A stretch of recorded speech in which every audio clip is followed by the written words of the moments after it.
veterans have reported to Santa Clara for training camp. Kyle Shanahan and John Lynch served up a bunch of nothing burgers and word salads, or did they? And what's going on with the 49ers wide receivers? We'll talk about all that and a little bit more right after this.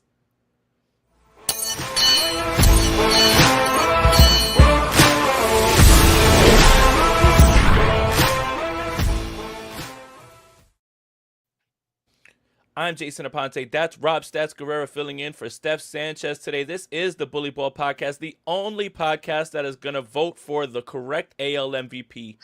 Rob, how are you doing today? I didn't need that, ridiculous shot at my Mariners who were always down, but sure, that's good. Hey, Cal Raleigh won me some money, man, in a home run derby. And it's funny because he was the betting favorite at plus 250. And you don't even need to put that much money down to make money back off of it. So I think it's just based on the nature of like how hard it is to figure out who's gonna win those things. But it was all because he hit that one baseball like 5 more feet further than the other guy. Thank God. I'm glad the Mariners finally won something for someone. Hey, it was pretty cool. I just wanted him to keep swinging from the left side. But we're not here to talk about baseball. Not even a real sport, if you ask me, in my opinion. But today, the San Francisco 49ers had veterans finally report the 22nd, and John Lynch and Kyle Shanahan spoke. And what I got from it was absolutely nothing, Rob. Because if you watch the stream, the San Francisco 49ers finally decided to stream this press conference for the fans, and there was no audio. So it was so cool to watch 20 minutes of mouths moving and not hear a damn thing. And not getting we're off to a terrible start to start training camp. The social media team has got to pick it up. It was literally the entire thing. You couldn't hear a thing. And thank the Lord the transcript came out. Thank the Lord some of these beat writers were writing the tweets out and everything, because I literally thought it was a joke. Okay, so that clears it up, because I'm talking to Jay pre-show. I'm like, hey, what do you want to talk about? Let's react to all this. He's like, don't worry, I have the transcript. And I was like, don't worry, I have the video. Like, I was so confused when you said that. Like, now I understand, because so full disclosure, I was in Rhode Island this morning on vacation. Came home because it's training camp time. And I just went to the Niners YouTube channel and I got to watch the press conference. So I was like, all right, everything's hunky dory. I did not realize they had that issue. Yeah, it was literally like Charlie Brown talking to an adult. But except you heard nothing. And it was, exactly. It was on YouTube, you couldn't hear it. On Twitter, you couldn't hear it. And literally every single comment is no audio. And I was like, if this is how we're kicking off training camp, we're off to a very poor start. But apparently there were words that were said that I didn't get to hear. I had to read. And reading in 2025 is hard right now, man. I think you're supposed to just make it easy for us to just listen, right? But they did talk about a lot of things, primarily what's going on with Brandon Ayuk was one of the first things that we heard about. Same thing with Ricky Pearsall, who sounds like the injury, which Kyle Shanahan said was a bad hamstring and then walked it back a little bit. But it sounds like he'll be activated in a few days. They don't want to throw him back out there. That's good news. Brandon Ayuk, they said, is in a good place, but there is no clear timetable. And the 49ers brought in Equanimeous St. Brown so he can run routes for the training camp. I just want to make sure we get that clear and get it out of the way. He will not be contributing to the San Francisco 49ers this season, right? But I don't think so. Yeah, no, not at all. Ricky Pearsall, Brandon Ayuk, what are we thinking with the Ricky Pearsall thing after it was just, hey, we're precaution, keeping him out, and he should be ready to go for training camp and should be in a few days, but it is a hamstring, and that is something that is a concern. Yeah, that was annoying to me, because I went back to June to look specifically at what Kyle Shanahan said, and he said, quote, Ricky Pearsall had a hamstring, nothing serious. He's really pretty good now. We're just being safe, so he'll be good by training camp. And now I hope I had the video right. Let's see if this actually works. The Ricky Pearsall, here is the sound from Kyle Shanahan about what he said about Ricky Pearsall today. Bad hamstring in OTAs. I mean, not real bad, a normal one. He's good now. He's hit all his miles per hour. He's fine. We just haven't seen him the last 2 weeks. We're not going to throw a wide out there the first 3 days. We don't want to pull it again until we see his conditioning and everything, which we should get in 3 days, and then he should be good. So what do you do with that? Was it bad or was it nothing serious? Well, I mean, I think we're all used to the 49ers and their injury updates. It'll go from, oh, it's a minor ankle injury to he has to have his leg amputated.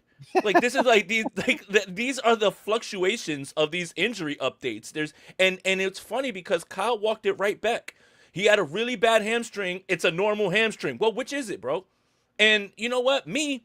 I shouldn't really complain too much when it comes to this because it's whatever. If you're going to activate him, activate him. But again, you had an entire offseason of nothing and you have a hamstring injury, which is something that we had already been concerned about. Like, how could you not at least have your ears prick up a little bit about this, especially given the 49ers and Kyle Shanahan talking about we only have 10 wide receivers that can get here and run routes for us, which is why Equanimeous St. Brown is there. And which is why they're working out 6 and 7 wide receivers. Like, this is already going in a different direction right now, and we haven't even touched on Jawan Jennings yet. I've been a little nervous about this Ricky Pearsall thing, but what do we always say? We always say, don't pay attention to what they say, pay attention to what they do. So here are the facts with Ricky Pearsall. He was shut down in minicamp.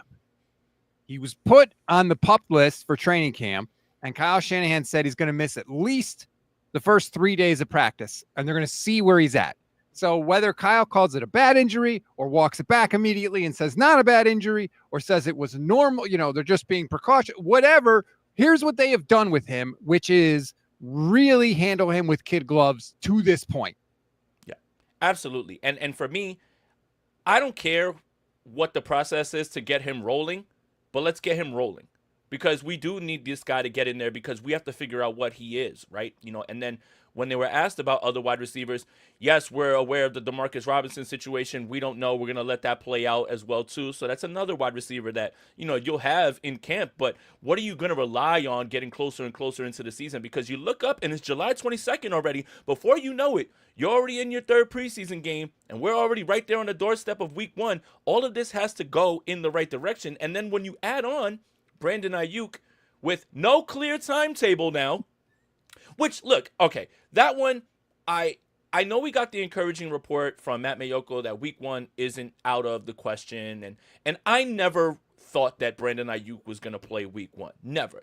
And even if he was close to playing in week 1, I would not like to see him in week 1 because I think the 49ers have enough on offense to beat other teams and bring him along slowly. Yes. But now it's no clear timetable, but he's in a good space. It just feels like, you're probably putting yourself in that 4 or 5 week range of PUP at least. Anything longer than that would have me a little bit more concerned because he did say, hey, he tore his knee up pretty good. And I thought that was refreshing to kind of hear that. Yeah, here's Lynch talking about BA. Back to BA.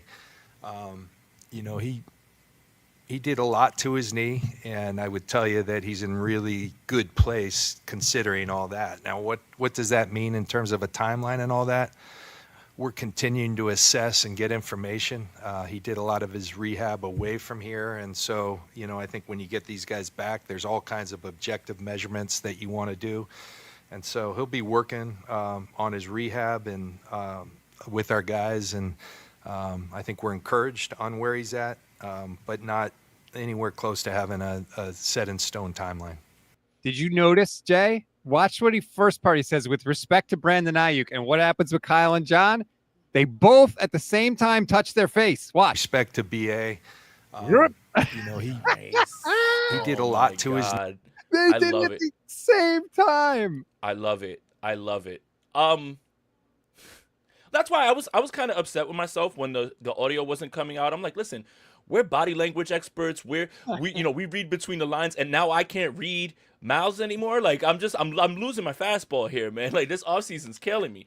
But yeah, the Brandon Ayuk thing, week 4, week 5 feels like the first landmark and that week 4 or 5 game is Thursday night against the Rams, which I wouldn't expect them to ramp him up in a short week to get him to play. I think they would take that next week right after that Rams game to game plan him in and put everything all together. So I wasn't too worried about that. No clear timeline doesn't sound great, but it does sound like all the other reports that we're getting from other people that are plugged in feels like everything's going the way that it should. He's hitting his landmarks, and you know what? Take your time, BA, because we do need you down the stretch, and we could use you, week 4, week 5, when, the schedule gets a little bit tougher.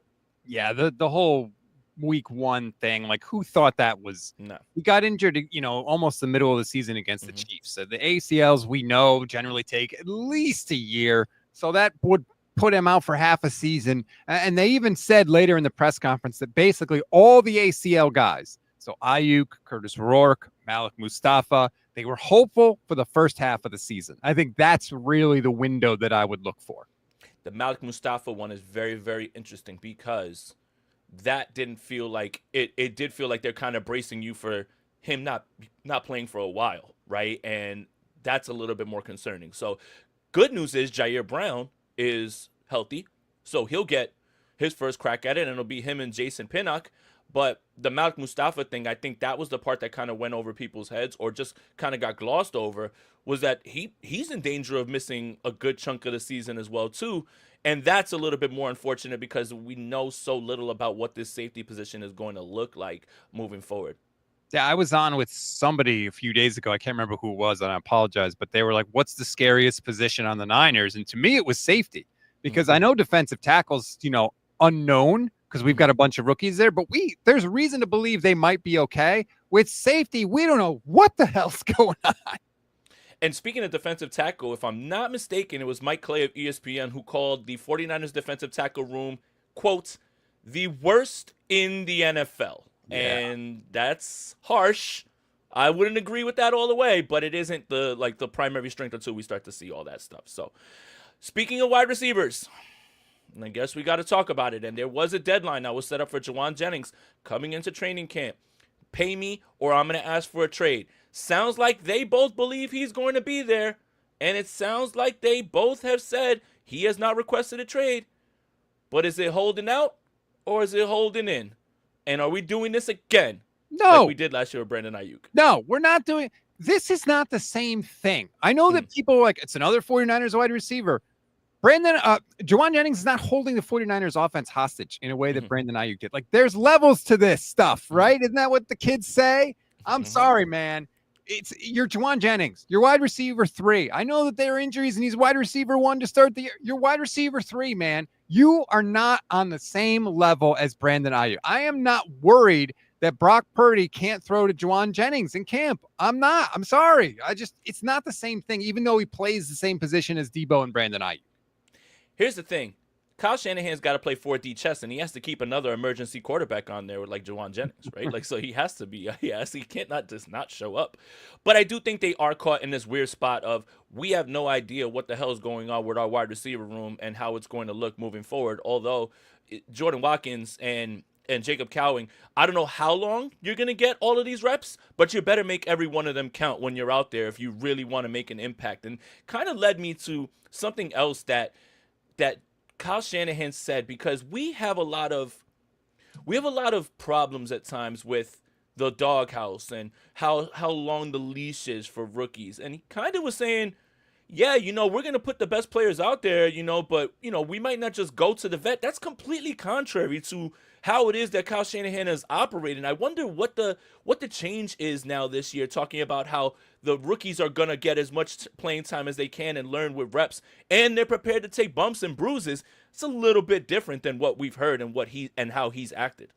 That was one of the weirdest parts of the press conference. Yeah. Because there was 2 parts to this. The first part, they were asked, basically, you got a lot of rookies out there. What are you going to do? And this was Kyle's answer, and I loved it. Know that rookies are going to struggle harder at first. They aren't going to figure it out right away. You can't just bench them as soon as they make a mistake early.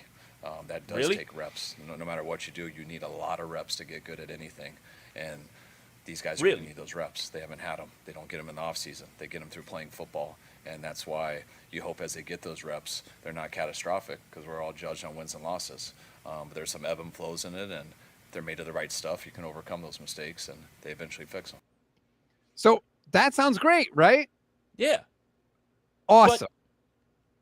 But that's not how you've ever acted. That's never how you've ever acted. Even with guys that you have hand selected. We don't have to go through the list. Dante Pettis, right? Brandon Ayuk had to go through a whole year of that, right? What about Jacob Cowing last year? Especially down the stretch when those games didn't matter.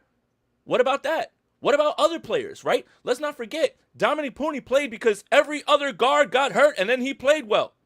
Like, what are we, like, don't gaslight me. Yes. Don't lie, because you're only lying to yourself. That's never been the case.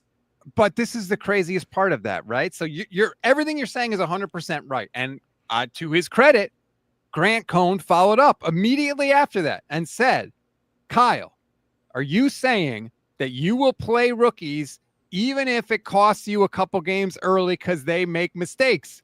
And here was Kyle's answer. But I mean, it's also, is there a better vet behind him? Like, you're going to play the best player, whether he's young or not. We're in a situation where we have a lot of opportunities for young guys to be our best players. We haven't had that in a while, probably since 19. And that's why there's more room for young players to make it here. And I think we got the right young players to do that. But in any situation, if someone's struggling, and we're going to put the best team out there possible, we have a chance for young guys to really earn that.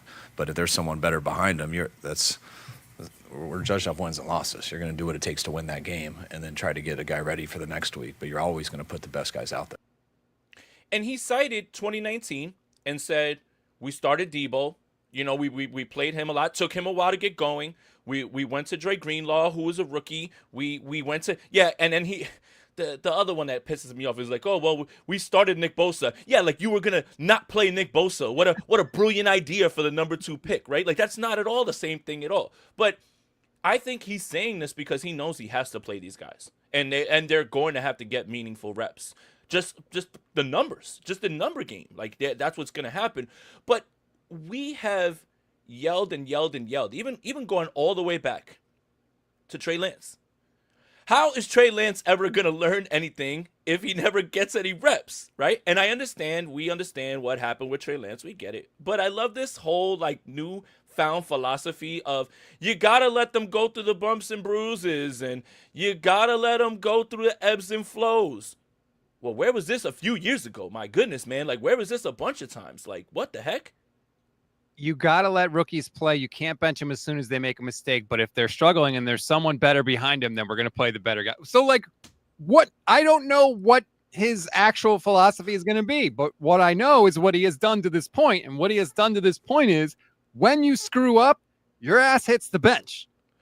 Case in point, Devondre Campbell played way too many fucking snaps last year. Sorry, I didn't mean to curse. I'm sorry, this is a family show.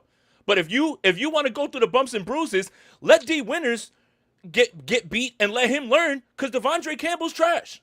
And how much better would they be if D Winters had all those snaps from last year under his belt for this season? It's not clicking. It's not making sense. It's not making any sense. DJ Arman, thank you. Member for 34 months. How much power does Kyle have? His coach job on the line, I'm thinking is what he's saying. Well, I think Robert Saleh, this is his defense and everything, right? Like they're just getting out of the way. Like this is one of the good things about it. This season, Saleh's just going to be able to take care of the defense because Kyle still made all the roster moves and figured out who was up and down. Remember, I don't want to talk about this from 2020, and I keep bringing up all these names of players that were cast away, but Brian Allen had to play over Ahkello Witherspoon because Kyle said Brian Allen's playing. Brian Allen's playing, right? Look, he makes all the decisions on game day, but now I don't think defensively that's how this is going to work. Could be good because it might take some things off of Kyle Shanahan's plate. It sets up a really interesting question though, Jay. Like, let's say they're like Alfred Collins, CJ West, and Michael Williams, obviously, right? And we're going to play Renardo Green and we're going to play, whoever. And some of these young guys start screwing up. And Kyle's like, hey, you got to get this guy off the field, man. He's killing us right now. What if Robert Saleh's like, no? Like, does Saleh have the juice to say no? I don't know that he does, but I remember Tim Kawakami talking about how much power Robert Saleh had when he came in the door. And I remember the owner of the team making it seem like Saleh's the one making the call on all the draft picks. And by the way, from the people I've talked to, that's pretty much what happened. That they were like, what do you want to do, Bob? And Saleh made the call. So if it comes down to that during a game, are we going to see Kyle and Saleh butt heads about, hey, take this guy off the field? No, you got to let the guy learn, give him a chance to make up for his mistake. Could be something to keep an eye on. Yeah, and it goes back to the Play Callers podcast in which Robert Saleh is detailing how they used to just go at it. And I think that's what Kyle Shanahan needs from his defensive coordinator. Steve Wilkes wasn't going to bust a grape in a fruit fight. The other guy, Nick Sorensen, he's probably just tiptoeing around Kyle. Robert Saleh is not going to be like that. And that's good because the one thing that I took from it was it's not that Kyle likes to walk all over people, is he doesn't mind the pushback, but give me the answer. What's the answer, right? Like, don't push back just to push back. Tell me what the solution is. And if you're right, you're right. So that's what I got from that as well, too. And I do think that because of their struggles with the last two defensive coordinators, they were so desperate to get Robert Saleh. Robert Saleh said, if I come here, I get creative control and pick out the guys I want. I don't want to hear anything about what's going to happen on the defensive side of the ball. You do you, I'll do me, and we'll take this way. I think that's great. Because the one thing I need from this team this season is I need that offense to be humming. This has got to be one of the Kyle Shanahan masterclass seasons in which his offense is scoring touchdowns, putting up points, and fixing up for the defense if they have their struggles with their rookies. So if you're just going to focus on offense, Kyle, I like that, and that's what I want from you this year. I want an offensive masterclass. I want you to take it back. Look, I've watched you carry other offenses that are not as talented as this offense. 2019 comes right to mind, right? What you did with Raheem Mostert, what you were able to do with Emmanuel Sanders, and you got Deebo Samuel going, later in the season. You got with Jimmy Garoppolo as the quarterback. Why can't you do that with Brock Purdy and Christian McCaffrey and George Kittle, right? Like I need to see that from you, right? Like I need that type of season from him. Gorgeous says this offseason has shown that Kyle might have had his wings clipped a little bit by ownership. That's a good point. Thank you for reminding me about that because I made a big deal about that when that column came out. And I thought this was interesting from Kyle talking about the defense and how young it is and how it might struggle early. Listen to this. We could have 6 rookies or 6 new guys starting. There's a chance we could have 8. We'll see how it plays out. And anytime you say that, that's different. That is a different team. That is a different side of the ball. And so that does take some time. That's why I'm so excited to get started with camp so we can start working that. That we got a really good head start in OTAs. When you have a young defense like that, you think of 6 out of our first 9 games are on the road. I know that'll be a huge challenge for them. But I think we have the capability with some of the veterans that we've had here, some of the new guys that we've added, some of these vets we've brought in to create some competition with these new guys. That as long as we keep getting better throughout the year, I think we have a chance to turn it into a real good defense. Good. I like that, right? So Yeah. if the defense is going to struggle early, here's an idea. Let's score some more points. Let's and cook. not field goals. Let's fix what's going on in the red zone and let's score touchdowns. And that's the best way you could do it. And Kenny, with the comment of the stream so far, let's just get aggressive on 4th down, stop settling. Yes, yes, yes, yes, and more yes. He doesn't need to turn into Dan Campbell, but he sure can go for a few more, especially when you're watching the game and you know that your offense is moving the football. Sometimes those, we're going to punt or we're going to take the field goal, you can really start to put teams away earlier on and not let them hang around. Absolutely, Kenny. Great call. So, Kyle Shanahan, John Lynch touching their face, saying things in circles. I think that him saying that about the defense is important. And I do think that they are getting ready to start all these guys. And Fred Warner talked about how he's excited for D. Winters, right? And I think you and I believe that the players in there, and Fred's always going to say the right thing, the players in there probably believe in D. Winters, but for a fact that this defense and the way that they're building it is not for D. Winters to take over. Like, sure, you'll get your chance, right? But we believe in Nick Martin, right? Like, we want Nick Martin to be that guy.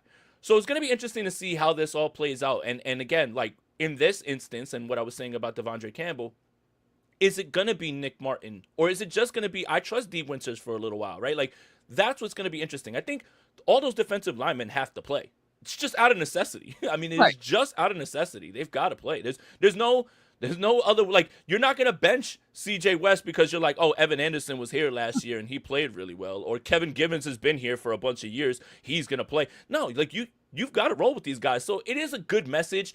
It's just conflicting with the way that this team has operated in their actions. And it's not all apples to apples, every single, comparison. But it was a little, like, shocking to hear that he's just like, well, rookies get better with reps. What? Like, we've literally been yelling that to the high heavens. Yeah, that was the weirdest part. Was like it was everything I wanted to hear, and then he immediately took it all back.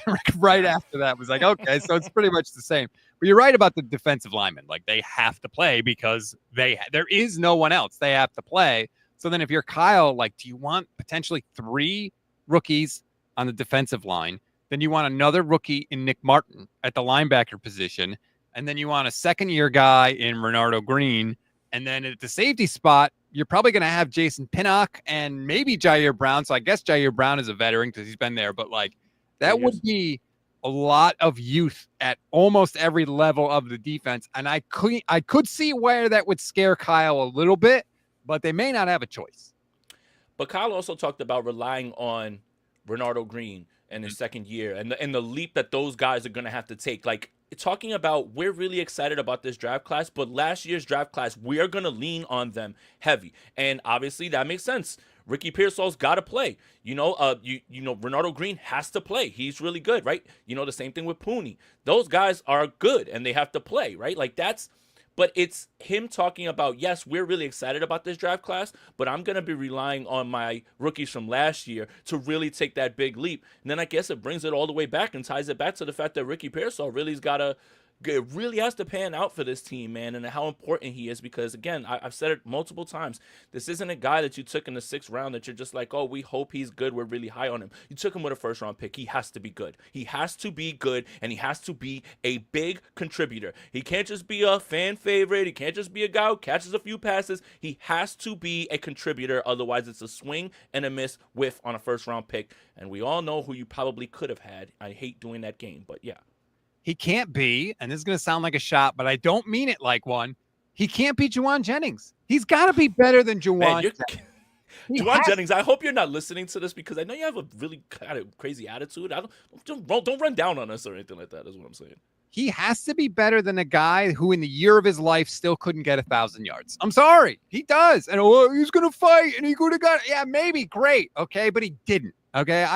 I'm sick of hearing about what the 49ers could have, should have done. All right. In this era, I'm tired of it. What did he do? He had 975 yards. Okay. That's not really that good. So Ricky Pearsall better be better than a 7th-round draft pick in Juwan Jennings, who is leaning on Kyle Shanahan's scheme to get him open more than anybody else in the damn wide receiver room, okay? And that's just the truth of the matter. And the year that Brandon Ayuk asked for his contract, he has 73 catches, but it was for 1,360 yards. Okay. Oh, really good updates. Here we go. Christian McCaffrey, no limits. All systems go. Mm-hmm. Trent Williams in the building. All systems go. I don't have anything further to look into other than just blind optimism. I'm really happy about that. I thought it was kind of interesting. They were asked, like, do you have to manage Christian McCaffrey and Trent Williams in training camp to get them through the year? And Kyle was like, yes, but also neither one of them did camp last year, and they got hurt, both of them, during the year. Trent missed half the year. Christian McCaffrey only played 4 games. So I kind of understand their point. Like, there is nothing that Kyle and John can do that guarantees those guys are going to be healthy, because they literally didn't do training camp last year and they still barely played. Yeah. And if we want to say something really nice about Juwan Jennings, then leave it to the fearless quarterback, Brock Purdy, to talk well about his players and kind of throw some weight behind them. And he talked about what was the first time that he realized that he could trust Juwan Jennings. And he said, he goes, I think it was my first year or my second year. I threw him a pass. It was 3rd and 9. It was a 2-yard pass. He ran past everybody and fought for the first down. He's like, this is a guy who's going to lay it all on the line, and I trust him. So, look, see, that's a nice thing about Juwan Jennings, Rob. It's not that hard to say something nice. Yeah, that's fine. And there's a role for Juwan Jennings on this team, clearly. But if you're telling me that Ricky Pearsall is Juwan Jennings, I will be disappointed, because they took Juwan Jennings in round 7 and they took Ricky Pearsall in round 1. And there's a difference there. So let's do this. Where do you think this ends up with Juwan Jennings? Because I think it's the Rashad Bateman deal. Again, when you look at how much money they've gotten and the production's, eerily similar. And again, Rashad Bateman's the 4th, 5th option. I don't think they have a problem paying Juwan Jennings that type of money, as long as his role just goes back to that, right? But I do think Juwan Jennings does have a legitimate case to say, yeah, but I'm not going to be that. I'm going to be the number one receiver, so I don't want to get paid like that. So I think it's going to be interesting to see where they meet in the middle. But I think the Rashad Bateman deal is really, really fair on both sides. Yeah. So it depends. Is he going to be the bad guy? I think it honestly depends on how far JJ takes it. Mm-hmm. He's in camp right now. He's done everything, but we got to see, is he actually out on the practice field, or does he have a quote unquote calf injury? You know, if he's practicing out on the field, I can see the 49ers showing no urgency. And here's the other part of it too, Jay. Like, let's just be real. Let's say they get out on the practice field and all of a sudden, holy crap, Jacob Cowing looks really good. Jordan Watkins looks really good. And maybe Kyle Shanahan's like, you know what? For 4 or 5 games, I'll figure it out. And we don't have to pay Juwan Jennings not only this year, but next year. Because that's what I'm worried about, is them extending him another year and paying more than you should pay for wide receiver 3. Can I make a, not a joke, but I found it funny that this came up just because this player that Kyle Shanahan named is someone who is, how should I say, much maligned by most of the 49ers fan base. I know where you're going. And he was talking about the potential contract issue next season with Colton McKivitz. And what's hilarious is this. He's nowhere near as bad as anybody makes him seem. And I could argue, based on the amount of money that he makes, at the position that he makes, he returns the most value of almost any player, right? Like, bang for your buck, that is insane bang for your buck. You draft him in the 6th round, you get him to be there. But it was just funny that he brought up, listen, and I want to read the quote because I have it right here. Yeah, I think you anticipate all situations that made sense when a player's in that situation. I see the same thing with McKivitz. I mean, those are 2 guys to me, and it's very similar situations that I think the way they feel about us is the same way we feel about them. That's the easy part. The hard part's the business side. When people talk about how to avoid drama and stuff like that, and I'm not trying to say anything negative about it, I think that's just business. I don't call that drama. I call that business. Man, this is what I'm saying. They really feel strongly about Juwan Jennings. But when you look at where you drafted Juwan Jennings, remember, 7th round pick, right? 6th round pick for Colton McKivitz. The bang for your buck that you've gotten from them, the return on investment has been huge, massive. But they also are in line for a big payday. And that's why I think the 49ers most likely, because the void year next year, regardless on the deal, and I don't know if they're going to do an extension, but that is still 8.1 dead cap, right? So if they do the void, it's still $8.1 million dead cap that they've already got on the book, right? But if they move it around, and I think they should just turn his incentives into guarantees. If it's going to be $600,000 for a 50% snap share, just guarantee it, because he's absolutely going to play that. If it's going to be this much for this many catches, just guarantee it, because I'm sure he's going to get 45, 50 catches. Like, that's the way you can get around this. And if Juwan Jennings was smart, you do all this, you fully guarantee your year here, and if you're the guy you think you are, ball out again and go back to the market and go get a bag from somebody else. That's exactly what I would say to him. I have no issue. If they wanted to give Juwan a few million more dollars just for this year, fine. And if they wanted to put some contract incentives, I'm totally cool with that. They got the cap room this year. No problem. And if he balls out and has, 2 good years in a row, great. And somebody else can pay him next year. And we wish you well, Juwan. Thanks for everything. Great. I would have no problem with that whatsoever. But I don't like locking him in to giving him more money this year, locking him in next year. I mean, what the hell have you drafted 4 wide receivers in the last 2 years for if you're just going to pay Juwan Jennings? That's true. And it did feel like there was a breakup with 2 of the 3 wide receivers, whether it was going to be Debo and Jennings or Ayuk and Debo, or, like that. It just felt like they were preparing themselves by taking all these wide receivers. And I think plans change and you do have to adapt and everything, but it did feel like they were preparing to say, hey, Juwan Jennings is going to go get paid somewhere else. And, you can label all the teams that would be interested in his services, but I do think that they figure it out. Like, I really do think that they figure it out. You know what's funny is we're talking offensive line. We talked Colton McKivitz. We've got, Pooney locked in. Jake Brendel's going to start as center. Dear God. That's the one that like everyone, Jake Brendel's the guy that they think McKivitz is on this offensive line, like, for the most part.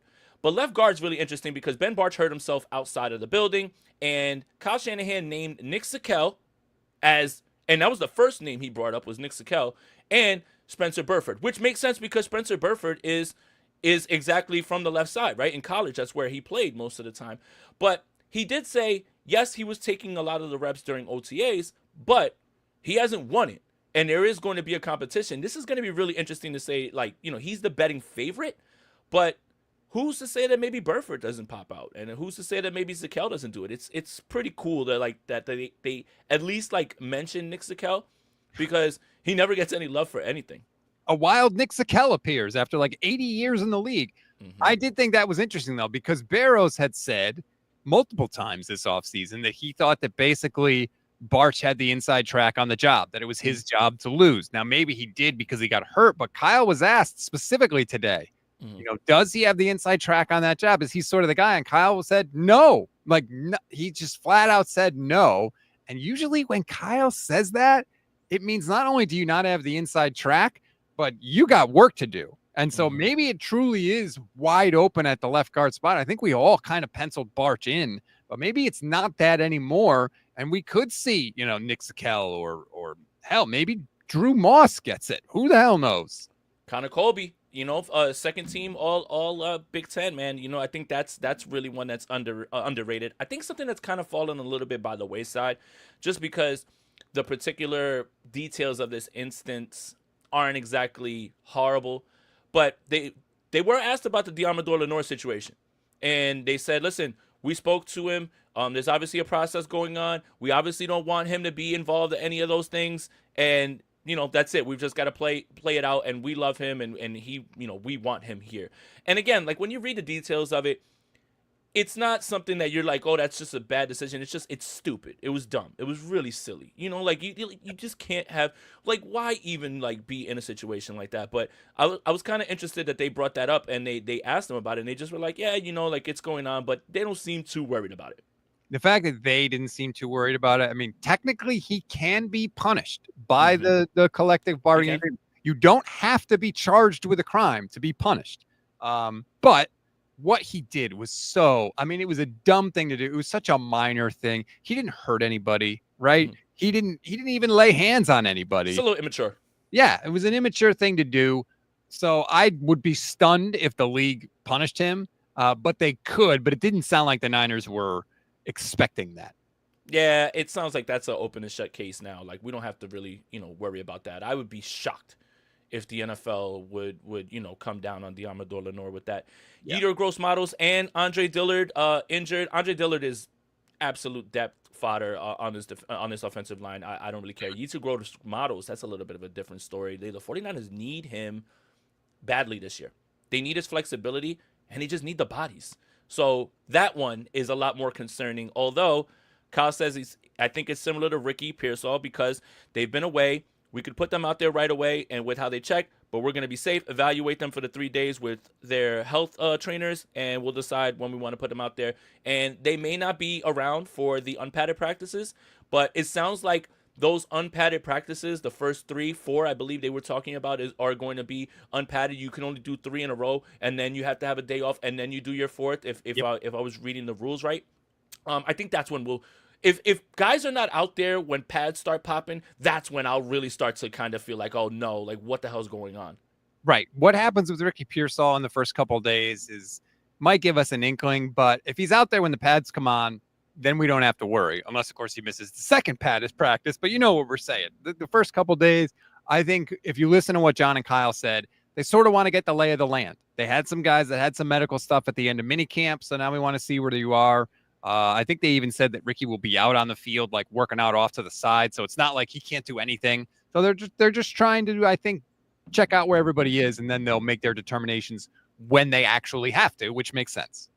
And good news from the offseason, Brock Purdy was working with Ricky Pearsall and Jacob Cowing and George Kittle and Mason Pline.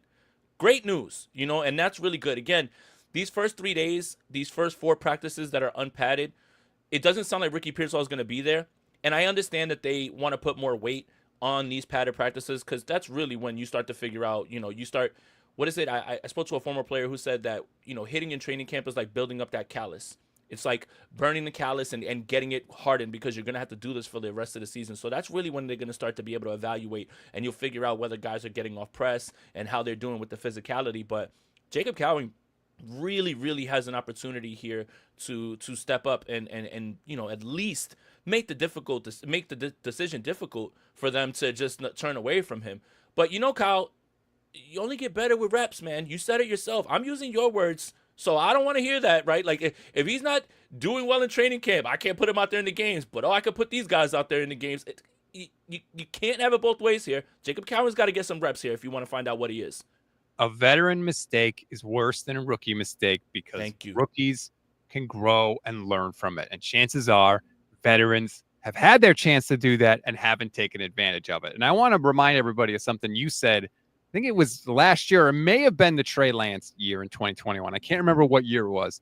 But my God, it's one of the smartest things I've ever heard anybody say about training camp, especially when we all know we get vastly different training camp reports depending on who's the one giving the report. So I want to remind everybody, it's not about how anybody looks on any one given day. It's a process. Training camp is about the process. And you said it, Jay.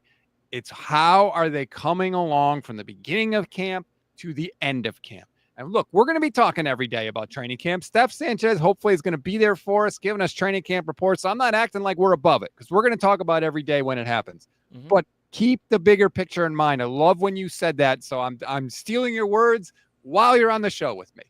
Appreciate that, Rob. I mean, I'll take any compliment at this point. But I do want to say this, and this is kind of going back to because I want to talk a little bit more about Brock. I was at that first training camp in which Brock threw the first interception of any of the quarterbacks. It looked ugly. And there was certain days it looked ugly. But when the game started and you saw him in preseason in the games, you saw it.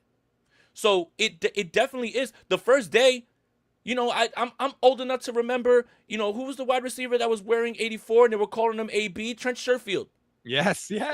Like how many training camp warrior heroes do we need to know? Now, the funny part of that is we were all yelling for Jordan Mason, and yet, Kyle, reps make people better, but you literally got forced into a corner to finally give him those reps. So it's a little bit up and down with that. But yeah, absolutely. Like you can't just get blown away by 1 or 2 or 3 days. It's the body of work. It's the stacking of days. And are you getting better?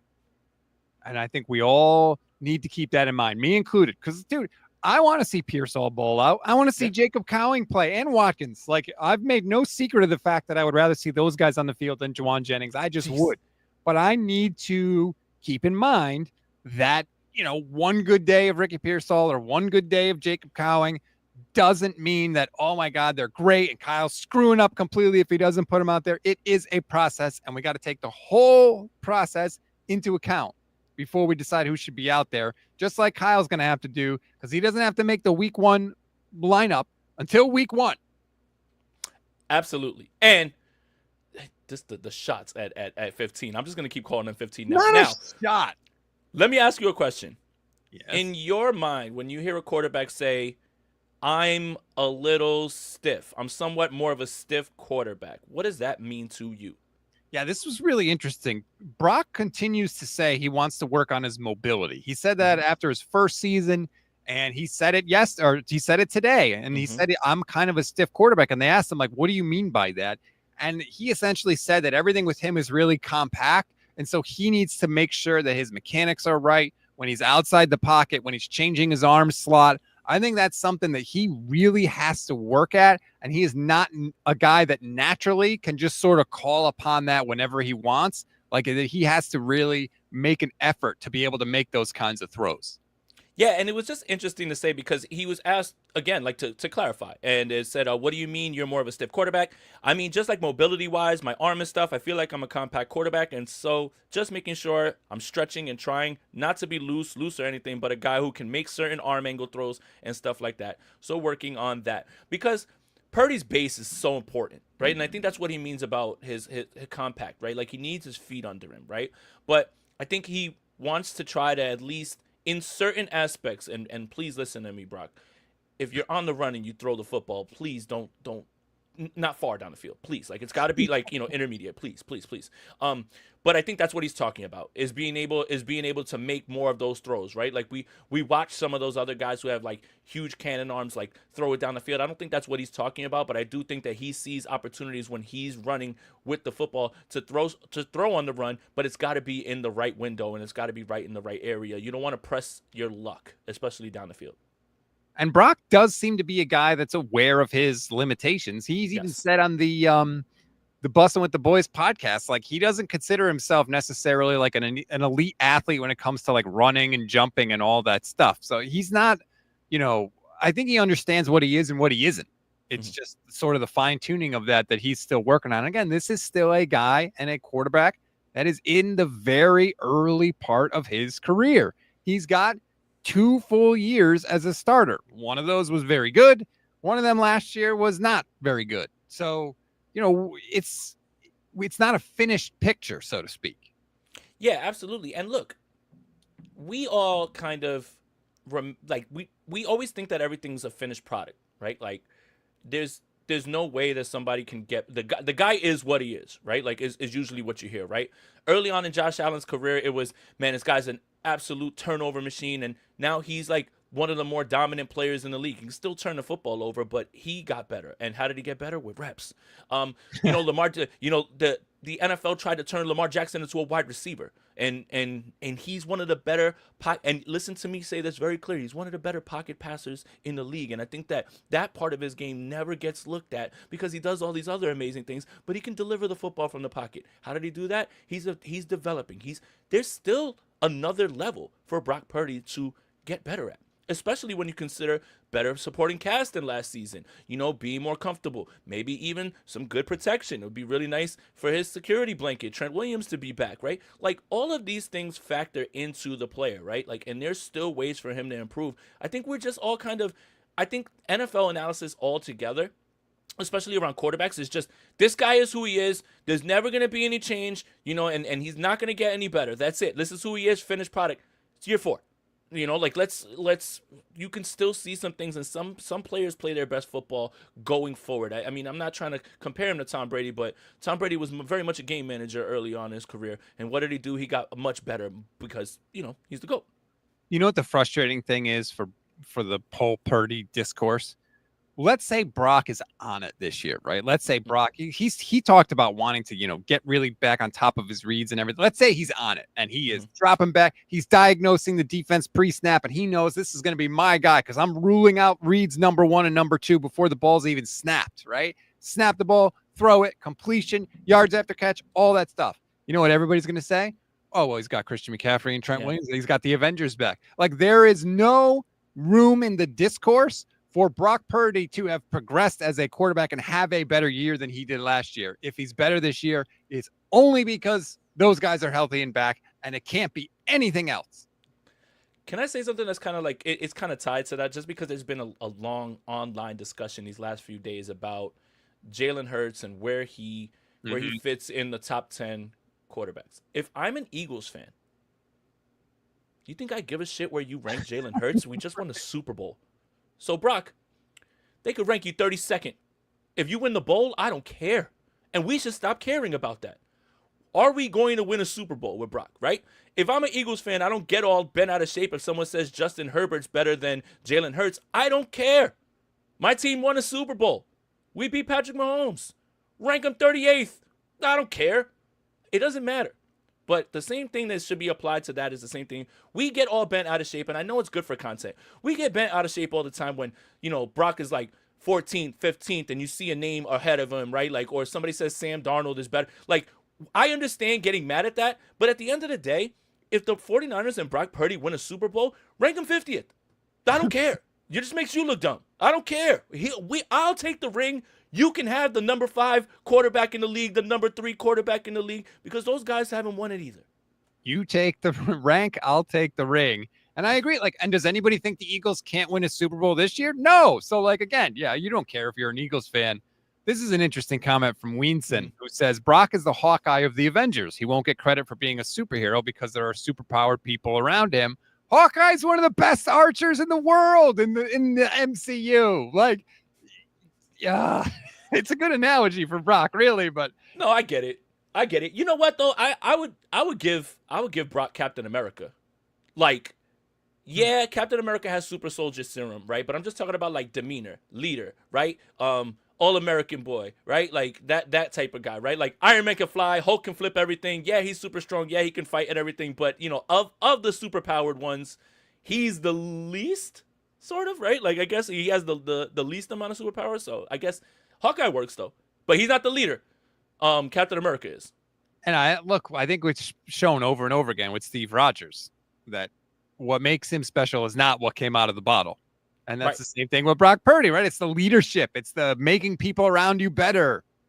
It's will, it's discipline, it's all of those things, and it's focus. I love that we pivoted this into a comic book reference. 50 minutes in here. Thank you guys for joining in. Rob, did we miss anything from all of this? I guess we can end out, maybe do the last few minutes with, if you guys have any questions, throw them in there. But I want to ask you this: are we nervous about Alfred Collins just being that he was not there at all and he's just going to be jumping right into this right away?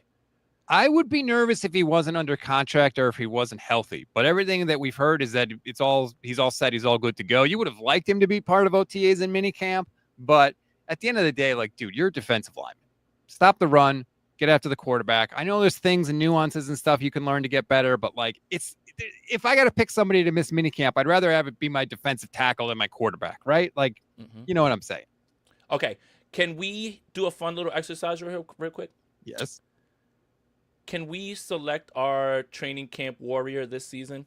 The guy who is going to be on, he's going to make all the highlight plays. He's going to be the one that is there, that they keep showing on the 49ers social media, or anybody that's there. I mean, they never let you record anything or whatever, whatever. But, the one guy that every time we look in somebody's report, regardless of whether we trust that person or not, they're all saying, this guy's having a great camp. Man, it's going to be tough. There are a lot of candidates. And like we said, these young guys are going to have so many opportunities early, and fans love hearing nothing like young player looks really good. That is the ultimate thing for fans. If you want to see your views go up, if you want to see everything, just post videos about how all these young guys are going to be studs, and the Niners killed it, right? So I'll give it to Jordan Watkins. I think he might be the one that gets a lot of love. I was really about to go there, but I'm going to go with one that's going to be really, really interesting. And it's going to be somebody who's going to be playing with Mac Jones primarily. Isaiah Neyor. I think he is not going to get many reps with the ones. I think, you have to, install your offense and everything as well too. But you're going to hear Isaiah Neyor's name over and over and over again, that he connected with Mac Jones on a corner route. You know what's hilarious? Brian Thomas Jr., the wide receiver with Jacksonville, right? Who everyone, loves. And again, remember, if you went to LSU, you're probably a really good wide receiver. And Brian Thomas is the next one.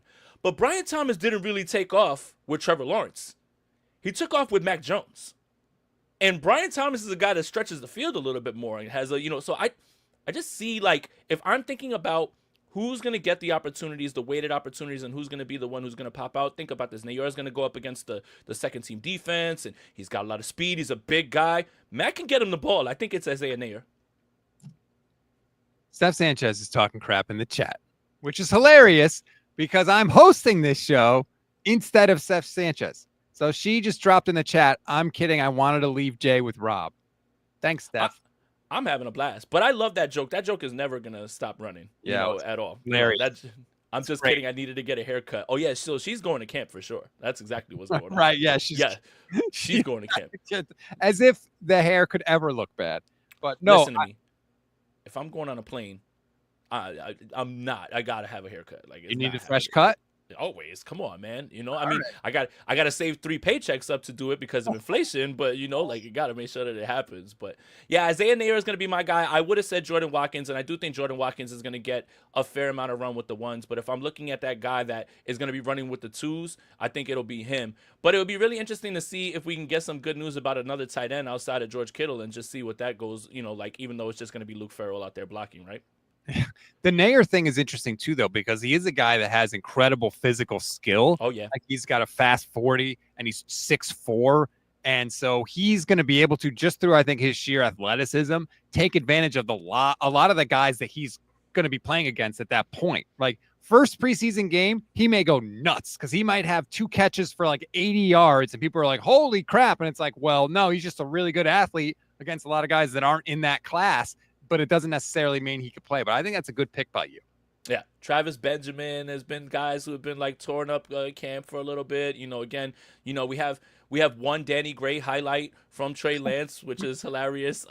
We talked about Trent Sherfield. Like, there's always gonna, and not to say that he's just gonna flame out like them. Like, I'm actually optimistic for Nair. I think that he has a really good skill set, but it's gonna be a numbers game right now. And again, Kyle Shanahan's got to bring guys in to run routes and everything as well, too. I think he can squeak by with the 11th guy, which is Equanimeous St. Brown. They can squeak by with that, but you're really going to have to start getting a little bit worried. Like he said, if you get into like 10-9 and Ricky's not there and Jawan Jennings is holding in, and now you're really starting to get a little thin there. So that's why you saw them, go in for Equanimeous St. Brown and the other ones.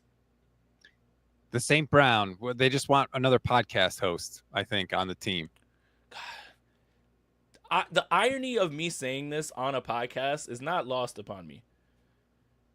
Players don't need podcasts, and that St. Brown podcast is awful. It's just terrible. It's so bad. It's so funny that so many of these player podcasts have the opportunity to educate and really like break in the X's and O's and tell you the nuances of the game or what's going on. It's just two brothers talking to each other, and it's awful. I listened to it like twice, man. It's so bad. It's funny that so many people in the media complain about, well, you guys don't know what the reality is and you don't know what's going on. And I agree. Like a lot of the times we don't have all the information, but I don't see any player podcasts out there trying to educate people on that stuff. Nope. It'd be really cool to just see a little bit of X's and O's talk and everything as well, too. That's really what I kind of like about the LeBron James and Steve Nash, podcast, because they're really, really talking about it. Yeah, and Debo's podcast was awful. But yeah, I think this is a great episode, Rob. Training camp is around the corner. It feels here. Yeah, it's around the corner. It's here. We've got it all.